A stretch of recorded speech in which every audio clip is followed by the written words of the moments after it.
À ce moment de la négociation, chaque camp bombe le torse. La menace du Royaume-Uni d'un Brexit sans accord n'a cependant pas beaucoup joué pour calmer Bruxelles. En effet, les dirigeants européens ont plutôt doublé leur demande de concession dans les négociations commerciales en cours. Nous souhaitons un accord, nous sommes conscients que cela nécessite des efforts, en particulier du Royaume-Uni. Mais nous gardons toujours en tête que c'est aussi le Royaume-Uni qui a souhaité quitter l'Union européenne et qui quitte l'Union européenne et qui a, bien plus encore que nous, besoin d'un accord. Alors que les écarts se sont réduits, les deux parties ont du mal à trouver un terrain d'entente sur la pêche, la concurrence loyale et la gouvernance. Saint-Apas place un accord sur le fil du rasoir, alors que la dernière rupture du Royaume-Uni du bloc à la fin de l'année se profile. I hope that it will be possible to make progress in the future, but I repeat, we are determined to reach a deal, but not at any cost. Alors même que les menaces d'un crash sans accord traversent la Manche, des projets sont en cours pour la reprise des négociations.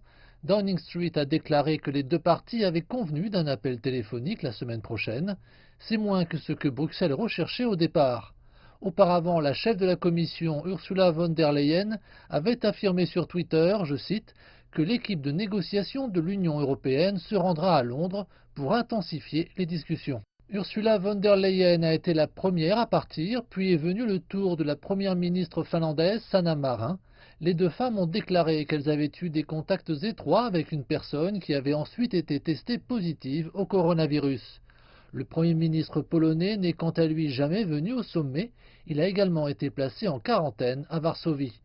Autant d'éléments qui ont conduit à des questions sur les raisons pour lesquelles les dirigeants prendraient le risque de se rencontrer en personne, une décision défendue par le président du Conseil pour lequel les sujets sensibles devaient être débattus en personne. Yesterday we had a very intense and important discussion on Brexit, and I think it would have been very difficult to have those discussions using video conference. Mais si les infections au Covid-19 continuent de monter en flèche, les dirigeants n'auront peut-être pas d'autre choix lorsqu'ils se réuniront à nouveau en décembre, un sommet qui pourrait s'avérer encore plus sensible alors que les dirigeants se disputent un nouvel objectif climatique 2030. Un objectif qu'ils ont retardé cette fois-ci pour tout tenter sur l'aboutissement du Brexit avant la fin de l'année.